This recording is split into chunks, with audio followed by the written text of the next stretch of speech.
Sanskrit text book YouTube channel पर आपका बहुत बहुत स्वागत है। आज हम पढ़ने वाले हैं CUET PG old question paper Sanskrit का।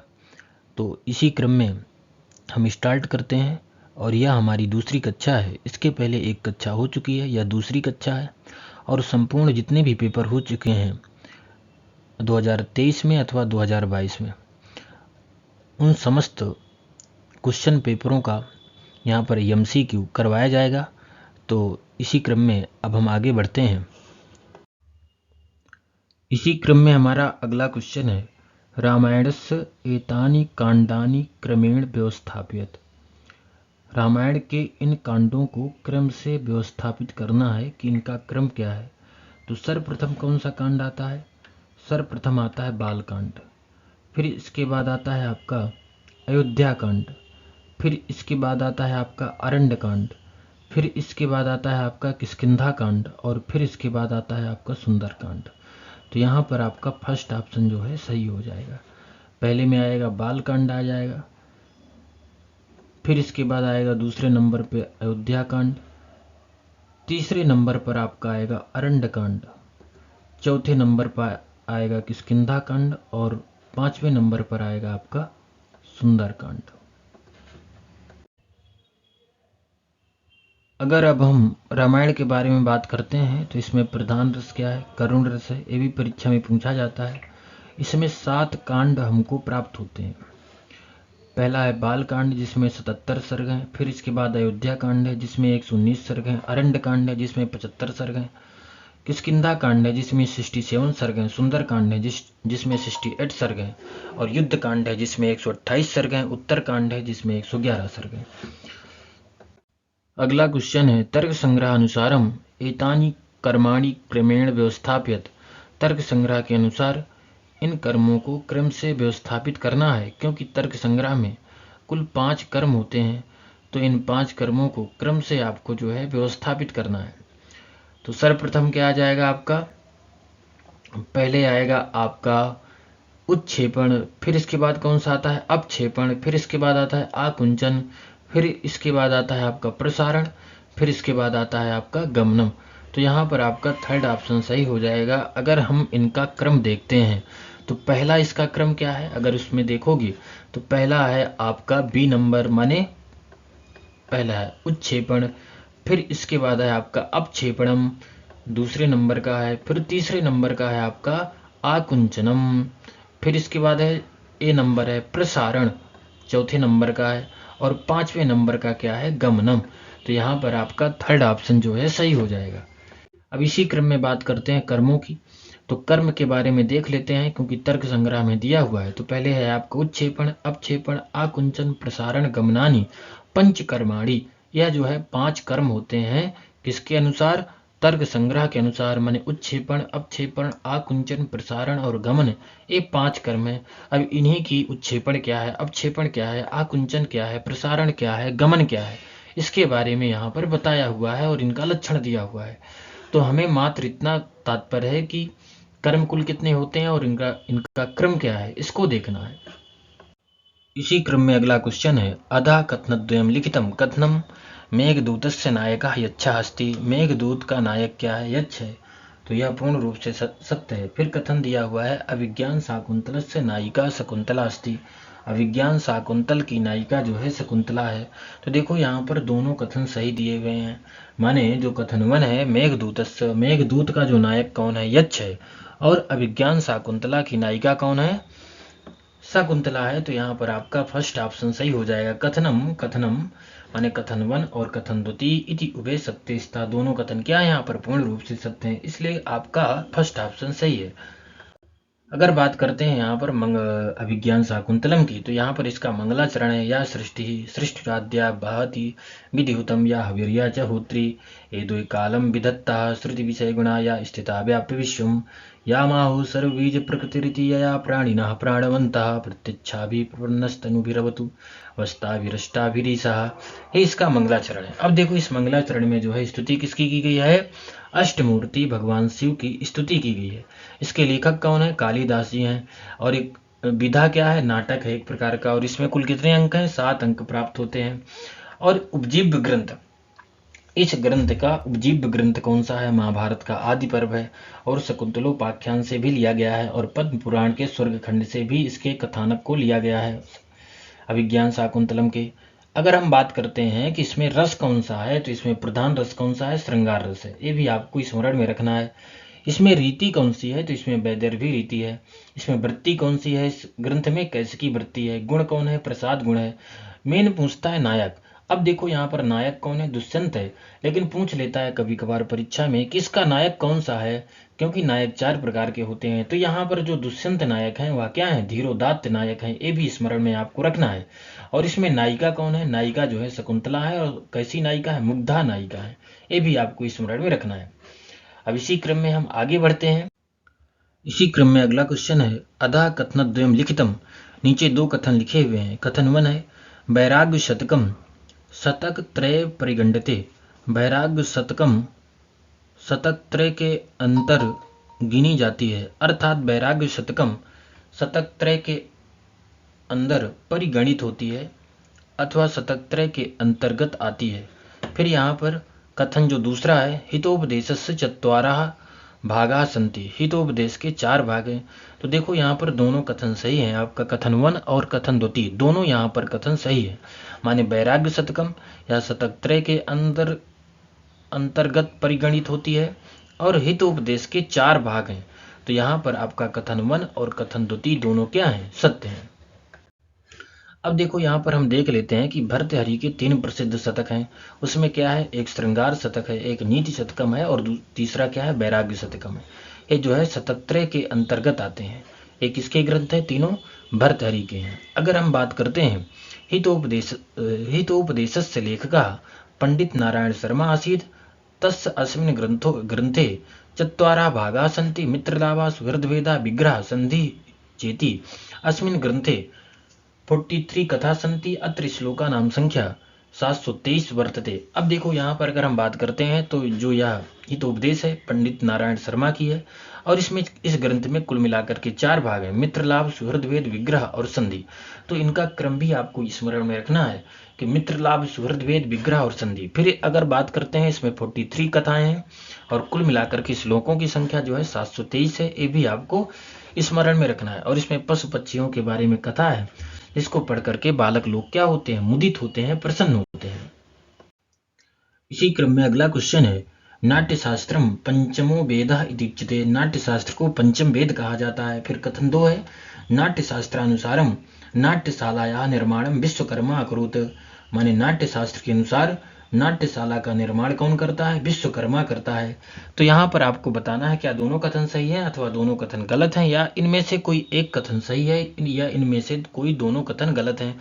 तो यहाँ पर आपको अगर हम बात करते हैं कथन 1 की, तो नाट्यशास्त्र को पंचम वेद कहा जाता है। ये पूर्ण रूप से आपका सत्य वाक्य है। और जो कथन 2 है नाट्यशास्त्र के अनुसार नाट्यशाला का निर्माण कौन करता है? विश्वकर्मा अकरोत्, माने विश्वकर्मा करता है।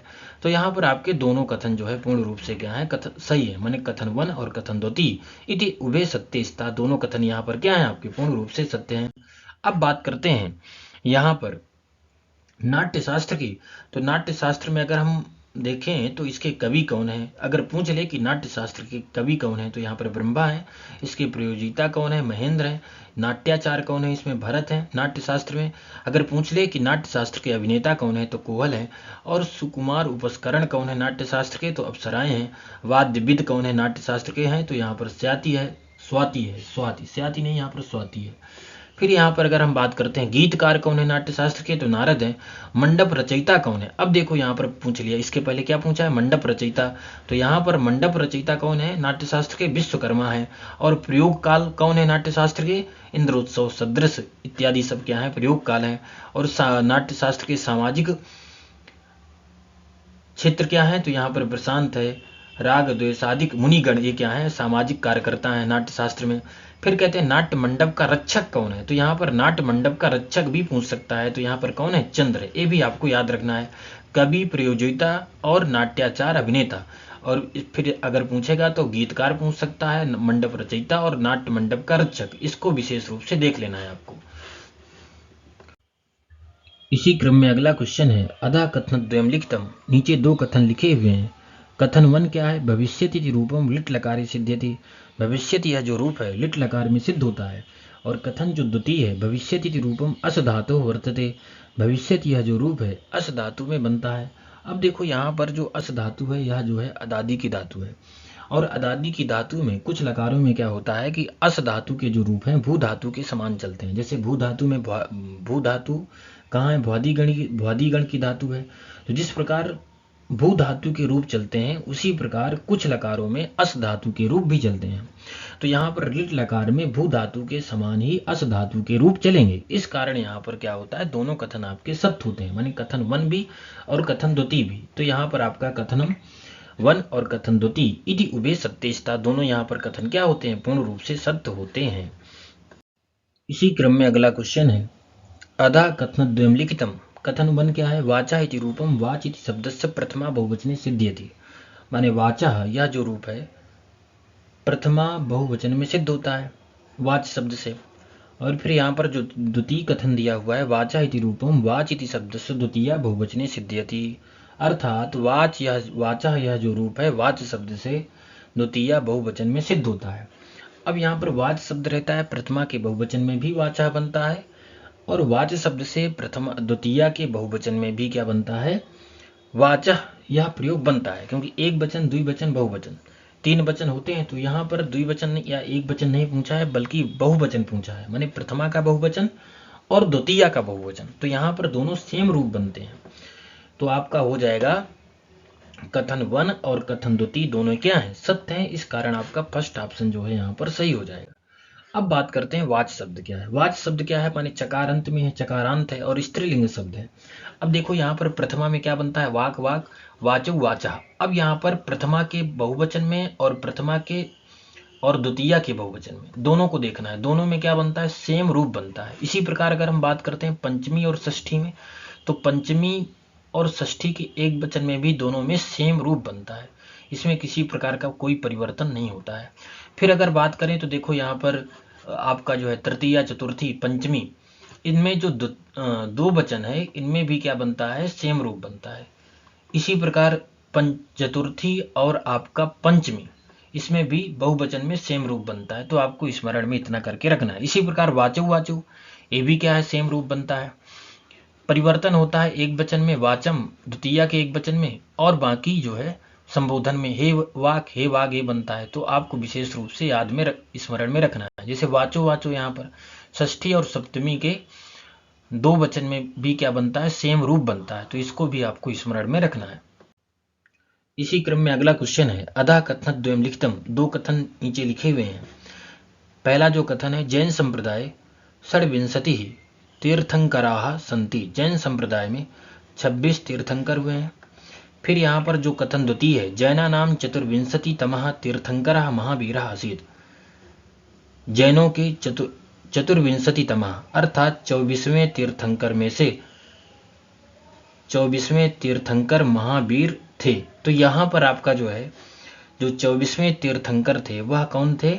महावीर थे। यह पूर्ण रूप से सत्य है। और जैन संप्रदाय में 24 तीर्थंकर हुए हैं। उन 24वें तीर्थंकरों में से 24वें जो तीर्थंकर थे वह महावीर थे। और यहाँ पर जो प्रथम कथन लिखा हुआ है कि जैन संप्रदाय षड्विंशति तीर्थंकराः सन्ति, यह पूर्ण रूप से क्या है?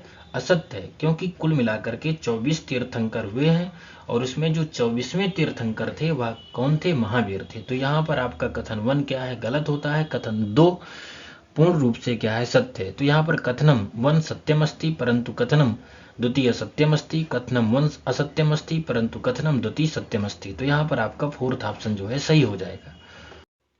इसी क्रम में अगला क्वेश्चन है अधा कथनद्वयम लिखितम। नीचे दो कथन लिखे हुए हैं। योगस्य अष्टौ अंगानि सन्ति। योग के 8 अंग होते हैं।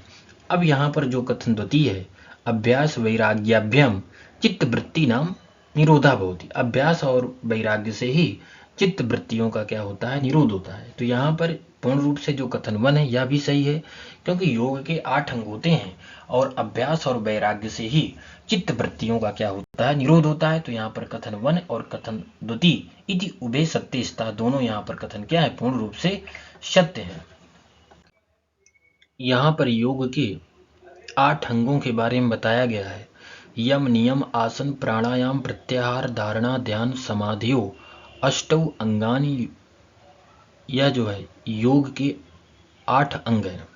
तो यहाँ पर यम नियम आसन प्राणायाम प्रत्याहार धारणा ध्यान और समाधि, इसको क्रम से भी पूछ सकता है कि क्रम से लगाइए, तो आपको पूर्ण रूप से क्रम से यह सूत्र याद होना चाहिए। पहले आता है यम, आता है, फिर नियम आता है, आसन आता है, प्राणायाम आता है, प्रत्याहार आता है, धारणा ध्यान और समाधि। अब बात करते हैं चित्त वृत्ति नाम निरोधा। तो चित्त वृत्तियों का निरोध कैसे होता है, तो यहाँ पर सूत्र लिखा हुआ है अभ्यास वैराग्याभ्याम तन निरोधा। तन निरोधा माने चित्त वृत्ति नाम निरोधा, माने चित्त वृत्तियों का क्या होता है, निरोध होता है। कैसे होता है, तो कहते हैं अभ्यास और वैराग्य से ही चित्त वृत्तियों का निरोध होता है। फिर यहाँ पर पूछ लिया है कि अभ्यास क्या है, तो कहते हैं तत्र स्थितौ यत्नो अभ्यास, माने स्थिति विषयक यत्न का नाम ही क्या है, अभ्यास है। फिर यहाँ पर वैराग्य के बारे में भी बताया है कि वैराग्य क्या है, तो यहाँ पर लक्षण लिखा हुआ है दृष्टानुश्रविक विषय वितृष्णस्य वशीकार संज्ञा वैराग्यम, अर्थात दृष्ट और आनुश्रविक, आनुश्रविक का अर्थ होता है वेद, विषय में वितृष्णा और चित्त का वशीकार संज्ञक वैराग्य होता है। तो यहाँ पर आपको अभ्यास और वैराग्य इन दोनों के बारे में इनका लक्षण जरूर याद कर लेना है। पूछ सकता है कि चित्त वृत्ति नाम निरोधा, तो निरोध कैसे होता है, तो कहते हैं अभ्यास और वैराग्य से होता है। लेकिन अभ्यास क्या है और वैराग्य क्या है, तो यहाँ पर अभ्यास का लक्षण दिया हुआ है तत्र स्थितौ यत्नो अभ्यास, और वैराग्य क्या है दृष्टानुश्रविक विषय वितृष्णस्य वशीकार संज्ञा वैराग्य। इतना आपको स्मरण में रखना है। इसी क्रम में अगला क्वेश्चन है मेघदूतम कयोः द्वयोः भागयोः विभक्तम। मेघदूत किन 2 भागों में विभक्त है, तो यहाँ पर आपको बताना है कि मेघदूत कितने भागों में विभक्त है, मध्यम मेघ में, पूर्व मेघ में, अधो मेघ में, उच्च मेघ में या उत्तर मेघ में। तो देखो मेघदूत जो है 2 भागों में विभक्त है, एक हो गया आपका पूर्व मेघ और एक हो गया उत्तर मेघ। तो यहाँ पर पूर्व मेघ और उत्तर मेघ, इस कारण आपका बी और ई सेकंड ऑप्शन जो है आपका सही होता है, क्योंकि जो मेघदूत है पूर्व मेघ और उत्तर मेघ 2 भागों में विभक्त है। इसी क्रम में अगला क्वेश्चन है प्रथमाम सूचीम द्वितीया सूच्या सह मेलयत। प्रथम सूची को द्वितीय सूची के साथ मिलान करना है। तो यहाँ पर सूची में कुछ कवियों के नाम दिए हुए हैं और सूची द्वितीय में उनसे संबंधित ग्रंथ दिए हुए हैं। आपको बताना है कि किस लेखक ने किस ग्रंथ की यहाँ पर रचना किया है। तो अगर हम बात करते हैं वेदव्यास की, तो इन्होंने श्रीमद् भगवद गीता की रचना किया है। और फिर अगर बात करते हैं भरतहरि की, तो इन्होंने नीति शतकम लिखा है। विष्णु शर्मा की इन्होंने पंचतंत्र लिखा है। और कालिदास जी ने जो है मेघदूत लिखा है। तो एक का क्या हो जाएगा चौथा, एक का चौथा इसमें दिया है, तो फर्स्ट ऑप्शन।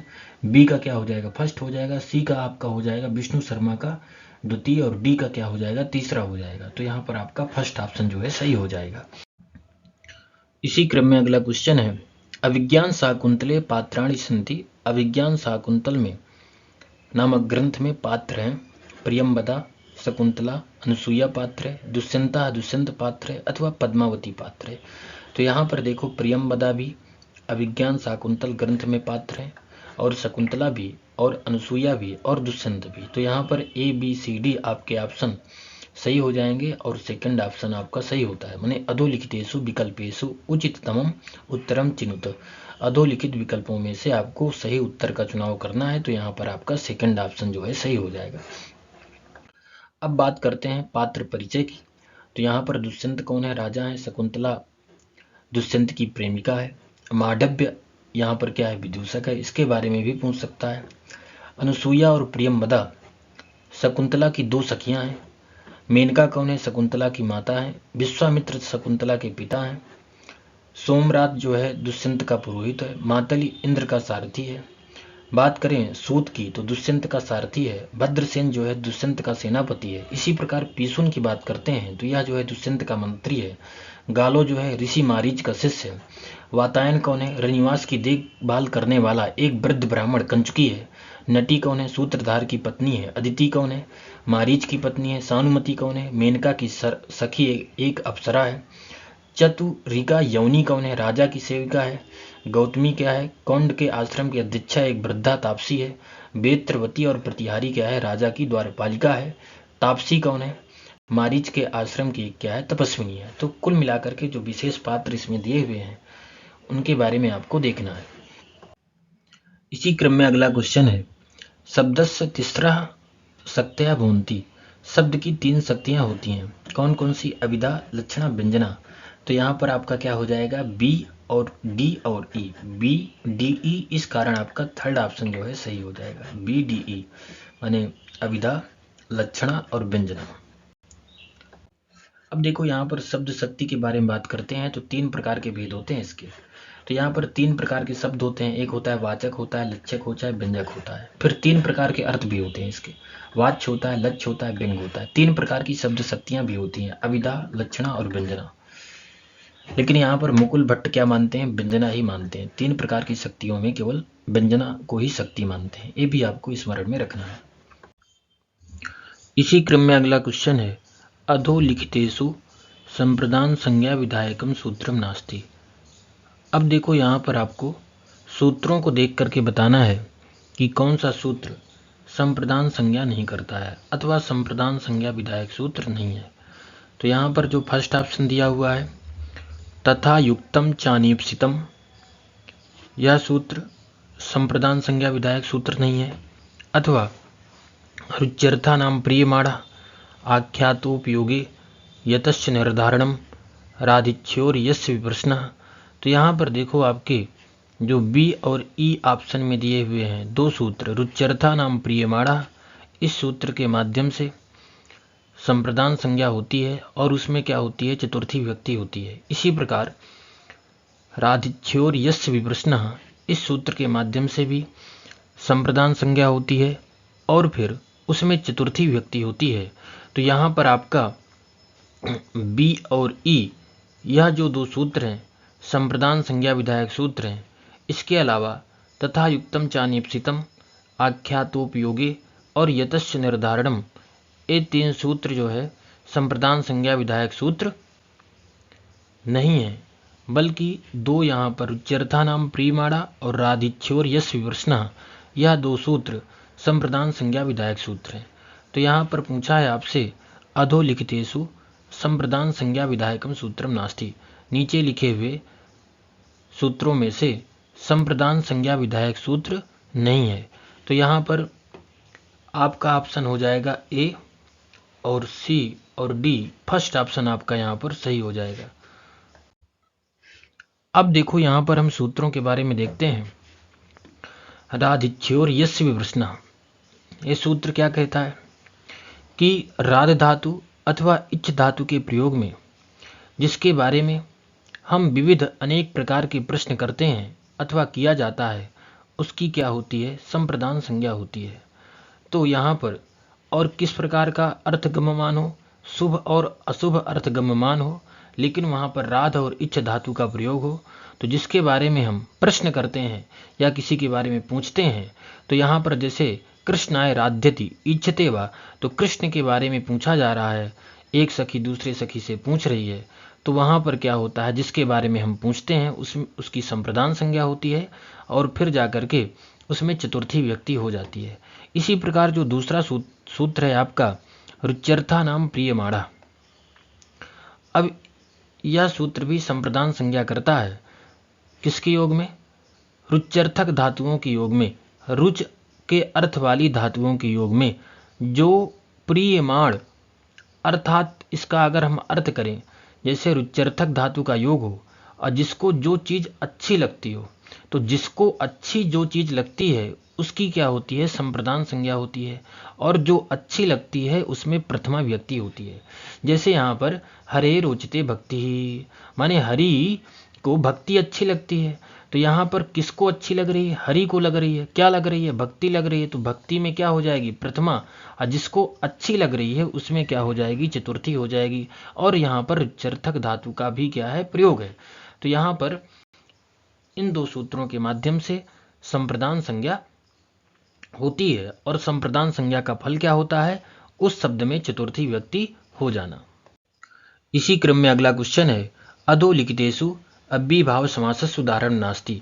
नीचे लिखे हुए समस्त पदों में से आपको बताना है कि कौन सा अव्ययीभाव समास का उदाहरण नहीं है।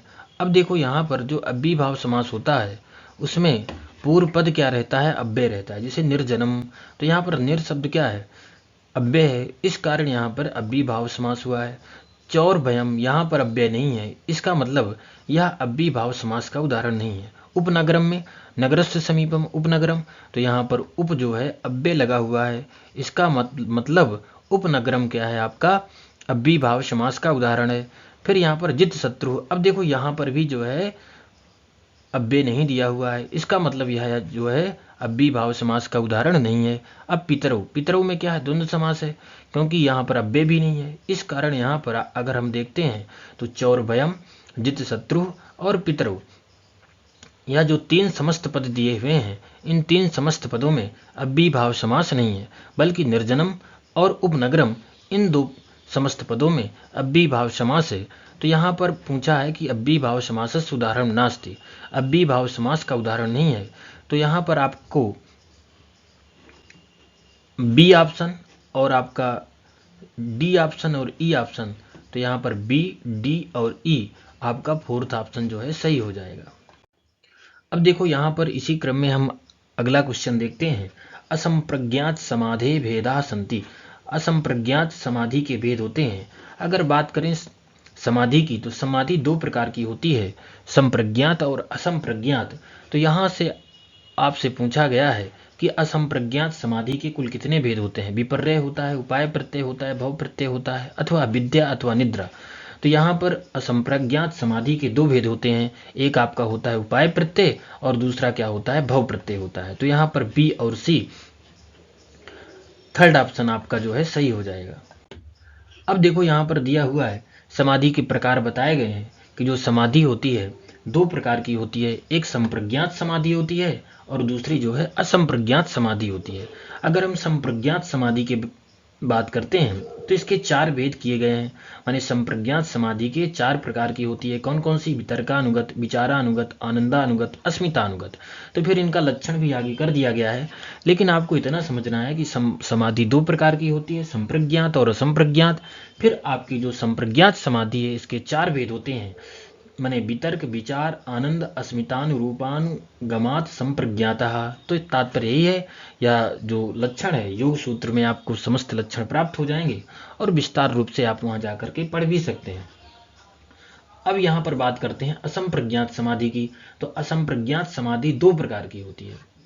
फिर बहुत सारी चीजें यहाँ पर लिखी हुई हैं, लेकिन आपको देखना है भव प्रत्यय और आपका क्या हो गया एक उपाय प्रत्यय, दो प्रकार की होती है, क्योंकि उसमें पूर्ण रूप से नहीं दिया है। अगर आप विस्तार से पढ़ेंगे, उसका अभ्यास भाष्य देखेंगे, तो यहाँ पर आपको दो प्रकार की असंप्रज्ञात समाधि मिल जाएगी, एक भव प्रत्यय के नाम से और क्या एक जो है उपाय प्रत्यय के नाम से। फिर यहाँ पर असंप्रज्ञात के बारे में बताया है, भव प्रत्यय क्या है, उपाय प्रत्यय क्या है, उनके बारे में बता करके पूर्ण रूप से विस्तार से जो है चर्चा किया है। तो आपको इतना समझना है कि असंप्रज्ञात समाधि के दो प्रकार होते हैं, एक भव प्रत्यय, एक उपाय प्रत्यय, और संप्रज्ञात समाधि के चार भेद होते हैं। इसी क्रम में अगला क्वेश्चन है, निम्नलिखितेषु किम वेदांगेषु न परिगण्यते। निम्नलिखित वेद के अंगों में से कौन सा वेद का अंग नहीं है अथवा वेद के अंग के रूप में परिगणित नहीं होता है। तो यहाँ पर छंदा, व्याकरणम, शिक्षा, कांडम, निरुक्तम। तो अब देखो यहाँ पर वेद का अंग कौन सा नहीं है, छंद नहीं है, व्याकरण नहीं है, शिक्षा नहीं है, कांडम नहीं है, निरुक्तम नहीं है। तो यहाँ पर आपका डी ऑप्शन सही हो जाएगा, क्योंकि वेद के 6 अंग होते हैं। यहाँ पर कांडम वेद के 6 अंगों के अंतर्गत नहीं आता है, तो डी ऑप्शन आपका सही हो जाएगा।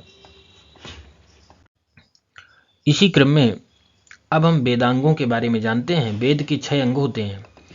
तो यहाँ पर छंदा पादुत वेदस्य, हस्तौ कल्पोत पठ्यते, ज्योतिषा मैनम चक्षुर निरुक्तम श्रोत्रमुच्यते, शिक्षा ग्रहणम तो वेदस्य, मुखम व्याकरणम स्मृतम, तस्मात् सांगमधित्यैव ब्रह्मलोके महीयते।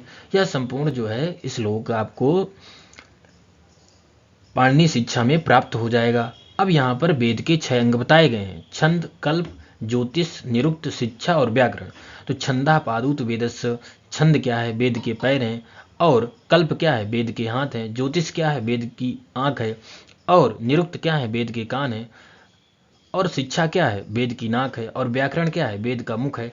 तो यहाँ पर 6 प्रकार के वेद के अंग हैं और उनके बारे में विस्तार रूप से जो है बताया गया कि किस प्रकार जो है वेद के लिए काम करते हैं। तो यहाँ पर इस श्लोक को आपको स्मरण करके रखना है।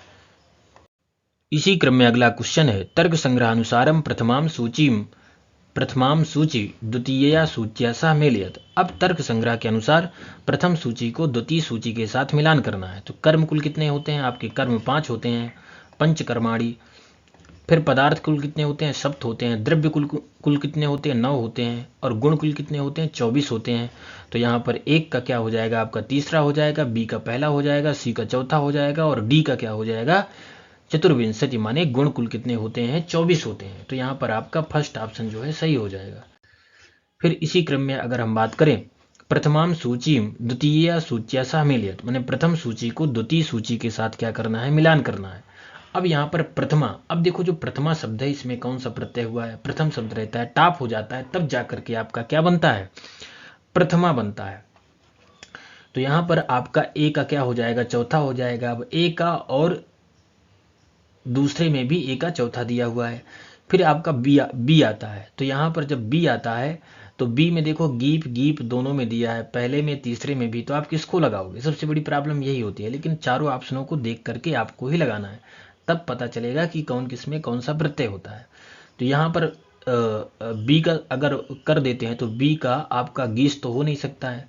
तो इसका मतलब देवी में गीप प्रत्यय होता है, ना कि देवट शब्द से देवी बनता है, ना कि गीस प्रत्यय होता है। तो बी का दूसरा तो कभी हो नहीं सकता है। तो इसका मतलब बी का क्या हो जाएगा? पहला हो जाएगा। और सी का आपका क्या हो जाएगा? दूसरा हो जाएगा। जो सुंदरी है इसमें गीस प्रत्यय होगा। और डी का क्या हो जाएगा आपका? तीसरा हो जाएगा। जो बधूटी है इसमें क्या हो जाएगा? गीप प्रत्यय हो जाएगा। तो यहाँ पर आपका सेकेंड ऑप्शन सही हो जाएगा, माने ई का चौथा है। और बी का क्या है? देवी में गीप प्रत्यय हुआ है, सुंदरी में गीस प्रत्यय हुआ है और बधूटी में कौन सा प्रत्यय हुआ है? गीप प्रत्यय हुआ है। तो यहाँ पर आपका सेकेंड ऑप्शन जो है सही हो जाएगा।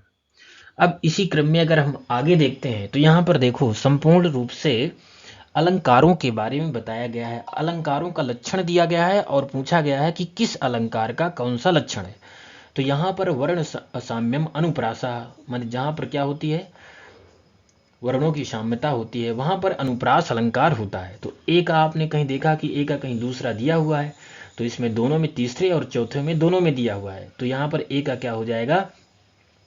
दूसरा हो जाएगा। अब हम आगे देखते हैं कि जैसे मान लो उपमान उपमेयो हो अभेदा, जहां पर उपमान और उपमेय का क्या होता है? अभेद होता है, वहां पर कौन सा अलंकार होता है? रूपक अलंकार होता है। तो आपको सी का क्या मिल जाएगा? चौथा मिलेगा। सी का यहाँ पर सी का क्या है? चौथा मिल गया। और बी का क्या हो जाएगा? प्रथमा हो जाएगा। माने प्रकृतस्य समेन संभावनम, तो वहां पर कौन सा अलंकार है? उत्प्रेक्षा अलंकार है। उत्प्रेक्षा अलंकार का लक्षण दिया हुआ है, माने प्रकृतस्य समेन संभावनम।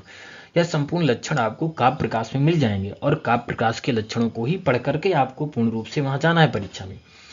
फिर देखो अर्थे सति भिन्ना नाम वर्णा नाम पुनः श्रुति, एक इसका लक्षण है, यमक का लक्षण है। तो यहाँ पर डी का क्या हो जाएगा? तीसरा हो जाएगा। और आपका ए का दूसरा, बी का पहला, सी का आपका जो है चौथा और डी का क्या हो जाएगा? तीसरा हो जाएगा। तो यहाँ पर आपका फोर्थ ऑप्शन जो है सही हो जाएगा। इसी क्रम में बात करते हैं प्रथमाम सूची द्वितीय सूच्या सह मेलयत, माने प्रथम सूची को द्वितीय सूची के साथ मिलान करना है। तो यहाँ पर शब्दार्थो सहित काव्यम वक्रोक्ति काव्य जीवितम काव्यस्य आत्मा ध्वनि शरीरम तावत इष्टार्थ व्योच्छिन्ना पदावली। अब यहाँ पर काव्य लक्षण एक तरफ दिए हुए हैं और दूसरी तरफ उनके आचार दिए हुए हैं कि किस आचार्य ने कौन सा काव्य लक्षण बताया है, किस प्रकार का काव्य लक्षण दिया है। तो यहाँ पर जैसे हम बात करते हैं वक्रोक्ति जीवितम, यह किसका हो सकता है? कुंतक का हो सकता है। पहले जो आ रहा हो उसको अनुमान लगाइए, फिर इसके बाद जो नहीं आ रहा हो उसको देखिए। तो यहाँ पर काव्य सातमा ध्वनि किसका है? तो यहाँ पर काव्य सातमा ध्वनि है। तो इसका मतलब, और शरीरम तावत इष्टार्थ व्योच्छिन्ना पदावली किसका है? दंडी का है। और यहाँ पर शब्दार्थो सहित काव्यम किसका है? भामा का है। तो आपका क्या हो जाएगा? यहाँ पर शब्दार्थो सहित काव्यम किसका है? ए का आपका दूसरा। तो ए का दूसरा माने दो ऑप्शन में दिए हुए हैं। फिर बी का वक्रोक्ति जीवितम, माने बी का क्या है? आपका चौथा है, तो फर्स्ट ऑप्शन में दिया हुआ है। बी का क्या है? चौथा। सी का क्या हो जाएगा? आपका पहला हो जाएगा। और डी का क्या हो जाएगा? आपका तीसरा हो जाएगा। माने शरीरम तावदिष्टार्थ व्योच्छिन्ना पदावली, यह काव्य लक्षण किसका है? दंडी का है। तो यहाँ पर आपका फर्स्ट ऑप्शन जो है सही हो जाएगा। अब इसी क्रम में यहाँ पर एक तरफ संप्रदाय दिया हुआ है, दूसरी तरफ उनके प्रवर्तक। तो आपको बताना है कि रस संप्रदाय के प्रवर्तक कौन है, अर्थात रस संप्रदाय के जैसे भरत हो गए, अलंकार संप्रदाय के आपके भामा हो गए, और रीति संप्रदाय के आपके वामन हो गए, ध्वनि संप्रदाय के आनंदवर्धन हो गए, वक्रोक्ति संप्रदाय के आपके कुंतक हो गए, और औचित्य संप्रदाय के जो है क्षेमेंद्र हो गए। कुछ आधुनिक काव्यशास्त्री हैं जो वह चमत्कार संप्रदाय को भी मानते हैं। तो यहाँ पर आपको संप्रदाय देख लेना है और उनके जो प्रवर्तक हैं, क्योंकि विशेष करके प्रवर्तक से ही क्वेश्चन पूछता है। फिर उस मत को मानने वाले बहुत सारे आचार्य बाद में होते हैं। तो जैसे मान लो कि रस संप्रदाय है, इसके प्रवर्तक कौन है, भरत हैं, लेकिन इसी रस संप्रदाय को और बहुत सारे आचार्यों ने माना है, जैसे भोजराज हो गया, भट्टनायक हो गया, विश्वनाथ हो गया, राजशेखर हो गया, केशव मिश्र हो गया, और शारदा तनय हो गए। अगर हम बात करते हैं काव्य लक्षणों की, तो यहाँ पर हम पीजी का क्वेश्चन पेपर हल कर रहे हैं, लेकिन आपको जो आपका सिलेबस दिया हुआ है, विशेष करके जो काव्य लगे हुए हैं अथवा जो जिन काव्याचार्यों के बारे में वहाँ पर दिया हुआ है, तो उन्हीं काव्याचार्यों के बारे में और उन्हीं से संबंधित काव्य लक्षणों के बारे में, प्रयोजन के बारे में ही आपको पढ़ना है, ना कि और दूसरे काव्य ग्रंथों के बारे में, ना दूसरे ग्रंथकारों के बारे में। उन्हीं के बारे में संपूर्ण पढ़ करके जाइएगा, वहीं से क्वेश्चन बनेगा आपके लिए। जैसे काव्य प्रकाश है तो आचार्य मम्मट है, और इनका जो काव्य लक्षण है तद दोषौ शब्दार्थौ गुणों अनलंकृति पुनः क्वापी। इसी प्रकार साहित्य दर्पण के अनुसार जो है, जिनके प्रवर्तक जिनके ग्रंथकार कौन है, आचार्य विश्वनाथ जी हैं, इनके अनुसार काव्य लक्षण है वाक्यम रसात्मकम काव्यम। फिर आता है आपका रस गंगाधर, इसके जो है ग्रंथकार हैं पंडित राज जगन्नाथ, और इनका जो है काव्य लक्षण है रमणीयार्था प्रतिपादका शब्दा काव्यम। फिर काव्यालंकार आता है, जिसके ग्रंथकार हैं भामा, शब्दार्थो सहितौ काव्यम। फिर इसमें वक्रोक्ति जीवितम का है, वक्रोक्ति काव्य जीवितम, और काव्यालंकार सूत्र किसका है, वामन का है, और इन्होंने काव्य लक्षण का प्रतिपादन किया है रीति आत्मा काव्यस्य। फिर ध्वन्यालोक आता है, ध्वन्यालोक के ग्रंथकार हैं आनंदवर्धन, और इनका काव्य लक्षण है काव्यस्य आत्मा ध्वनि। इसी प्रकार काव्यादर्श है, और जिसके प्रवर्तक दंडी हैं, इन्होंने लक्षण दिया है शरीरम तावत इष्टार्थ व्योच्छिन्ना पदावली। इसी प्रकार इसके पहले पीजी में आया था औचित्यम रसदस्य स्थिरम काव्यस्य जीवितम, क्षेमेंद्र के अनुसार है, क्योंकि इसके पहले पीजी में पूछा गया था यह क्वेश्चन। तो आपको जो सिलेबस में आपका दिया हुआ है, जो ग्रंथ दिया हुआ है अथवा जो ग्रंथकार दिए हुए हैं वहाँ पर, तो उसी के बारे में पूर्ण रूप से पढ़ करके जाना है। उनके काव्य लक्षण विशेष रूप से बहुत गहरा नहीं पूछेगा, ऊपर ऊपर का पूछता है, तो यहाँ पर आपको इसी को देख लेना है। अब इसी क्रम में हम आगे बढ़ते। अगला क्वेश्चन है प्रथमाम सूची द्वितीय सूच्या सह मेलयत, माने प्रथम सूची को द्वितीय सूची के साथ मिलान करना है। तो यहाँ पर एक तरफ सूची 1 में छंद दिए हुए हैं, और दूसरी तरफ माने अधूरा छंद दिया हुआ है। पूर्ण रूप से दोनों तरफ जो है संपूर्ण छंद के लक्षण आपको मिलाना है। संपूर्ण छंद के लक्षण दिए हुए हैं, तो एक तरफ अधूरे छंद लक्षण, दूसरे तरफ भी अधूरे छंद लक्षण। तो यहाँ पर छंद लक्षणों को आपको मिलाना है कि पूर्ण रूप से किस छंद का कौन सा लक्षण है। जैसे नन मय ययुतेयम मालिनी भोगी लोकैहि, तो यहाँ पर फर्स्ट का क्या हो जाएगा, आपका थर्ड हो जाएगा, ये मालिनी छंद का लक्षण है। फिर है आपका सेकंड स्याद इंद्रवज्रा यदि तौ जगौगह, यह आपका क्या है, इंद्रवज्रा छंद का लक्षण है। रसे रुद्रश्चिन्ना यमन सबलागा शिखरणी, यह जो है शिखरणी छंद का लक्षण है। अजतौ तु वंशस्थ मुदीरितम जरऊ, यह जो है वंशस्थ छंद का लक्षण है। तो यहाँ पर आपका एक का क्या हो जाएगा, थर्ड हो जाएगा, एक का यहाँ पर थर्ड हो जाएगा। फिर आपका आता है बी का क्या हो जाएगा, फर्स्ट हो जाएगा, स्याद इंद्रवज्रा यदि तौ जगौगा। 80 का आपका क्या हो जाएगा, फोर्थ हो जाएगा, माने रसई रुद्रेशिन्या यमन सबलागा शिखरणी। और डी का क्या हो जाएगा आपका, जतौत वंशस्थ मुदीरितम जरऊ। अब देखो यहाँ पर अगर आपको देखना है तो इनके लक्षण तो आपको विशेष रूप से याद करके ही ले जाना है, लेकिन इनमें किस चरण में कितने वर्ण होते हैं इसको विशेष रूप से ध्यान में रख के ले जाना है, माने पढ़ के जाना है, क्योंकि परीक्षा में विशेष करके पूछा जाता है कि बताइए किस छंद में कितने जो है, किस चरण में कितने वर्ण होते हैं। तो इसके बारे में अगर आपको पता नहीं रहेगा तो ये भी जो है क्वेश्चन आपका गलत हो सकता है। तो इनके लक्षणों को रट करके जाना है, प्लस एक चरण में कुल कितनी मात्राएं होती हैं इसको भी देख लेना है, अथवा कुल कितने वर्ण होते हैं। तो यहाँ पर आपका क्या हो जाएगा, आपका पहले का क्या है, थर्ड ऑप्शन है, बी का क्या है, फर्स्ट है, ठीक है, सी का क्या है आपका फोर्थ है, और डी का आपका क्या है, सेकंड है। अब इसी क्रम में हम आगे देखते हैं, प्रथमाम सूची द्वितीय सूची शामिलियत, माने प्रथम सूची को द्वितीय सूची के साथ मिलान करना है। जैसे यहाँ पर वीर रस पूछा है, तो एक तरफ रस दिया हुआ है, दूसरी तरफ जो है उनका स्थाई भाव पूछा है। वीर रस का स्थाई भाव क्या है, विभत्स रस का स्थाई भाव क्या है, भयानक रस का स्थाई भाव क्या है, और अद्भुत रस का स्थाई भाव क्या है। तो जैसे हम बात करते हैं वीर रस, तो यहाँ पर वीर रस का स्थाई भाव क्या हो सकता है, आपका उत्साह हो सकता है। तो एक का आपका दूसरा कहीं दिया हुआ है, तो यहाँ पर फर्स्ट ऑप्शन में एक का दूसरा है। फिर बी का क्या है आपका, विभत्स रस का क्या होता है स्थाई भाव, जुगुप्सा होता है। फिर यहाँ पर सी का आपका क्या हो जाएगा, फर्स्ट हो जाएगा, माने भयानक रस का क्या होता है, भय होता है स्थाई भाव। और फिर अद्भुत जो रस है इसका स्थाई भाव क्या होता है, विस्मय होता है। तो यहाँ पर आपको अगर परीक्षा में इस प्रकार के 4 ऑप्शन दिए हों, तो जो आ रहा हो पहले उसको मिलाइए, फिर उसके अनुसार आगे आपको बढ़ना है। यहाँ पर जैसे वीर रस है तो वीर रस का क्या हो जाएगा, उत्साह हो जाएगा। फिर विभत्स रस है, इसका जुगुप्सा हो जाएगा स्थाई भाव। भयानक रस है, इसका क्या हो जाएगा, भय हो जाएगा। और जो अद्भुत रस है इसका क्या हो जाएगा, विस्मय हो जाएगा। तो यहाँ पर आपका फर्स्ट ऑप्शन जो है सही हो जाएगा।